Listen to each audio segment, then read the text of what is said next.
Welcome to the Online Digital Marketing Podcast. We'll be discussing marketing strategies, trends, and tips that will help your business succeed in the digital age. Every episode, we'll be interviewing industry professionals and providing valuable insights on how to leverage digital tools for maximum engagement and ROI. Don't forget to subscribe so you can stay up to date on the latest trends in online marketing.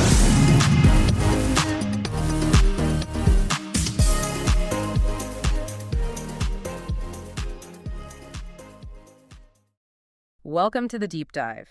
Today, our mission, it's all about getting to mastery.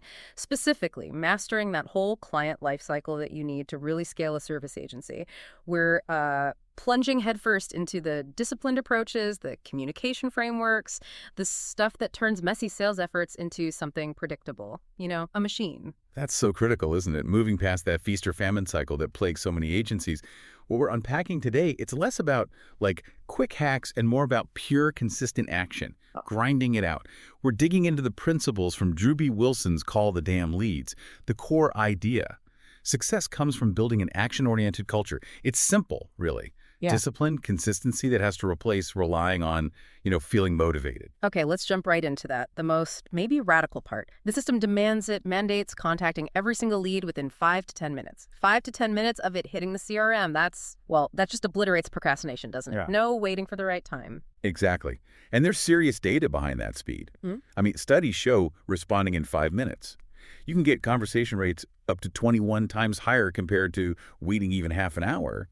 Think about it. Someone fills out a form, their intent is peaking right then. Right. Wait 15 minutes, they've cooled off, got distracted, or worse.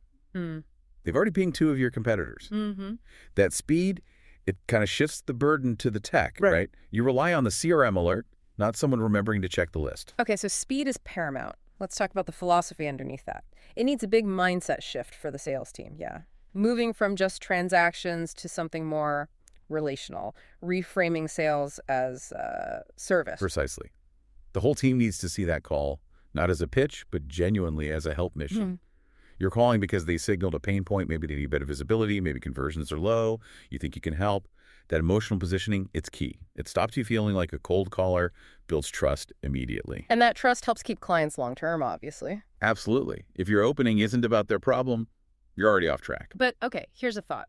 If you're aiming for that high service standard, that help mission, doesn't that clash with the sheer volume the system demands?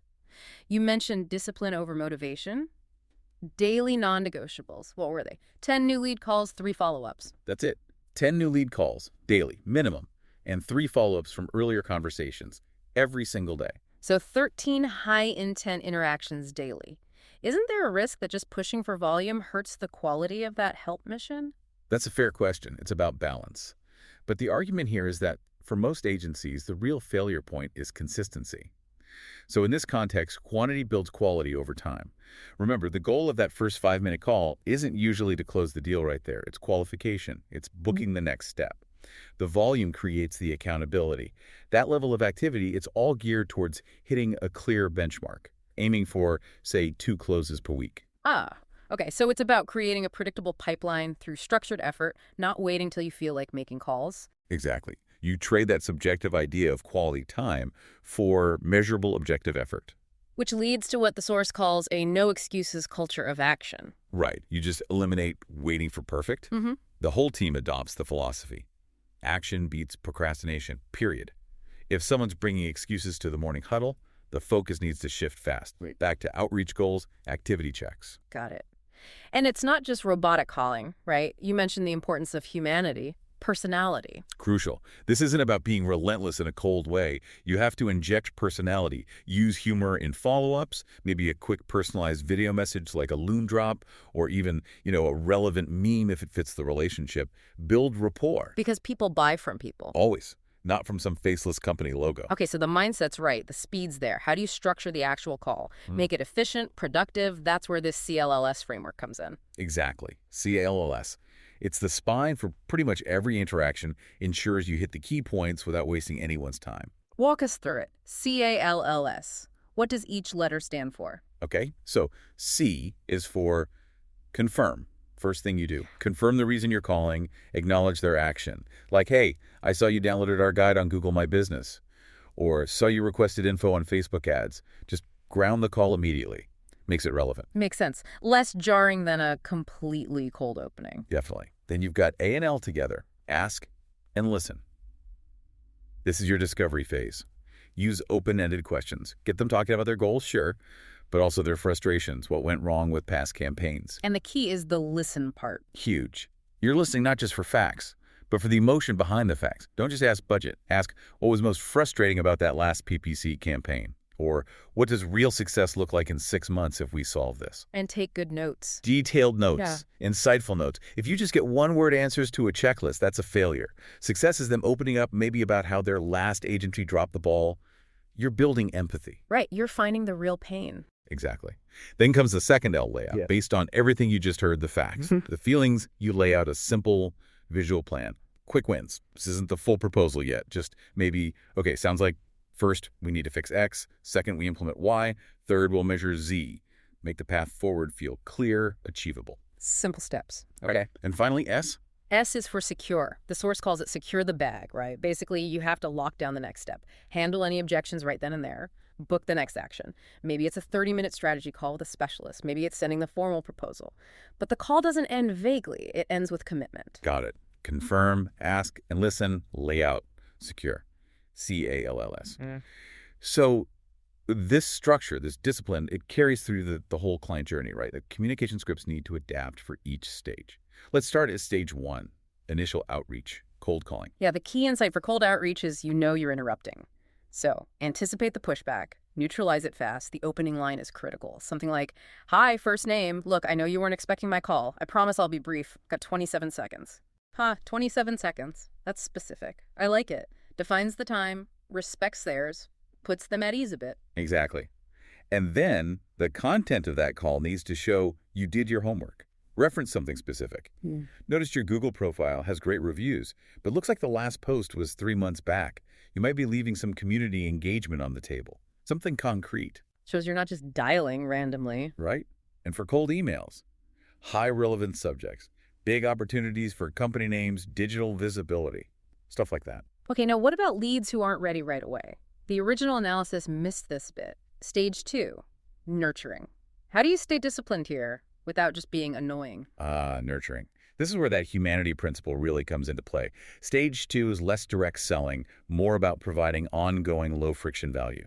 You could send an article related to a frustration they mentioned on the CLS discovery, or maybe an industry benchmark report they'd find interesting. So value add, not constant pitching. Yes, exactly. A really effective tactic here is the short, personalized video like a Loom or even just a quick voice note. Hey, first name? Was thinking about our chat on PPC Performance, saw this quick win idea, check it out. Keeps you top of mind, builds the relationship, doesn't ask for big commitment yet. Makes sense. Okay, let's fast forward. You've nurtured, built trust. Now it's stage 3, proposal and closing. The communication shifts again, right? Back to being the strategic partner. Definitely. When you review the proposal, you open by tying it directly back to their pain point. Okay, this plan is designed specifically to help you immediately capture more qualified leads, or whatever their main goal was. Then you recommend specific services, service A, service B, and crucially, you tie them to measurable ROI within a defined time frame, like 90 days. Quantify the expected results. And how do you actually ask for the business? Confidently, but not scripted. The suggested question is direct but service-focused. Based on what we've outlined and the results we expect, are we the right partner to achieve this goal for you? It puts the focus on partnership and their goal. What about objections, price, commitment? They always come up. You tackle them directly, often by suggesting a smaller first step. That's a fair question. Lots of clients feel that way initially. Yep. What we often recommend is starting with this piece, measure the results over, say, 30, 45 days, gain confidence, then we scale. Make the first step feel less risky, easier to say yes to. Right, de-risk of the decision. Okay, deal closed, ink's dry. Now stage 4, post-sale and retention. The focus shifts completely to growing the relationship. Discipline here means being proactive, not just delivering the service. Right. Absolutely. You can't just go silent. The retention check-in needs to focus on sharing early wins. This means sales needs to be tight with the operations or delivery team. You proactively report back, hey, just wanted to share, lead volume is up X% since we started, or your click-through rate improved by Y%. Show tangible progress. Builds confidence, reinforces their decision. Exactly. And once that trust is solid, that's the time you can start identifying upsell opportunities. Look for gaps, discuss the next logical growth step for their business. And maintaining that positive energy right from the start seems key too. That welcome email subject, welcome aboard, company name, let's get growing, sets a great tone. Yeah, small things like that matter. It establishes positive momentum. Okay, final stage. Stage 5, re-engagement. What about past leads or clients who left? The strategy here is leveraging recent success stories, especially ones relevant to why they might have hesitated or left. You could reach out saying, hey, remembered our conversation? We've actually updated our PPC system nurturing flow, and clients similar to you are seeing consistent growth. Worth a quick chat to see if it might fit now. So always have a new, specific reason to reconnect, not just checking in. Precisely. Give them a concrete reason why things might be different this time. So all this disciplined activity, the calls, the follow-ups, the structured conversations, it all flows into the CRM. How do you translate that into results you can actually see and manage? This is where the rubber meets the road. Disciplined outreach means nothing if you don't measure it. And agencies need to shift their huddles. Less talk about how things feel, more focus on the actual numbers. Rigorous tracking is mandatory. Okay, let's get specific on metrics. What are the absolute must-tracks from the CRM dashboards, the ones tied directly to that daily grind? All right, the daily drivers, the outreach metrics. Number 1, your contact-to-conversation ratio. How many dials or emails actually turn into a real conversation? Okay. Then total follow-up touch points per lead. Are you actually doing those 3 follow-ups? And of course, the bottom line, close rate per 100 calls or per opportunity created. And looking at those together tells a story, right? Like if contacts are high but closes are low. Exactly. If your contact-to-conversation ratio is good, people are answering, but your close rate sucks, the problem isn't your effort. It's likely something in the CLLS process. Maybe your ask and listen isn't uncovering the real pain, or your layout isn't compelling. That's powerful. Analyzing the relationship between metrics. But beyond the daily stuff, you need a bigger picture view too. Quarterly analysis. You need to zoom out periodically. Quarterly, you should be looking at conversion rates per stage. Where are leads falling off? Between discovery and proposal, proposal and close. Also, track your average sales cycle duration. How long does it take really to close a deal? That impacts your resource planning, your cash flow. And the big one, client lifetime value. CLV, the holy grail. What's the total revenue you get from a client over their entire relationship with you? Knowing that number helps you figure out how much you can afford to spend acquiring a client, and it justifies the effort you put into retention. Okay, so tracking all this, it loops back to accountability. The sources mention using a visible call the leads scoreboard. Tell me about that. How does that work without feeling like Big Brother? Yeah, it needs to be about motivation and transparency, not punishment. The beauty is it doesn't need to be some super complex, custom-coded dashboard, especially for smaller agencies. It just needs to be visible and tied directly to those non-negotiables, the 10 calls, the 3 follow-ups. Honestly, even a shared Google Sheet updated in real time can work. Team members see their progress. They see their colleagues' progress. It makes the invisible effort visible. And it reinforces that activity is what moves the needle. Precisely. The team sees that hitting those daily numbers directly impacts the scoreboard, which directly impacts the agency's revenue. It becomes part of the culture, a celebrated part. Hey, it connects the dots. So tying it all together, this whole framework from that initial 5-10-minute contact rule through the CLLS structure, the tailored scripts, right down to the metrics and the scoreboard, it's not just about boosting sales volume in the short term. It's about creating a sales operation that is repeatable, that's scalable, and critically, that's measurable. It fundamentally changes how an agency operates, making it more stable, more efficient. Okay, so let's bring this home for everyone listening. If this system's core mantra is really discipline over motivation, think about this. How does tracking something seemingly small, like your daily follow-up count, actually change your confidence, your ability to close? When you know, based on data, that your consistent effort leads to predictable results, doesn't some of that sales anxiety just evaporate? Maybe the challenge is to just start. Implement those daily non-negotiables, 10 new contacts, 3 follow-ups, try it, see what happens. That one shift really could transform your next quarter, moving you from just hoping for success to actually predictably generating it.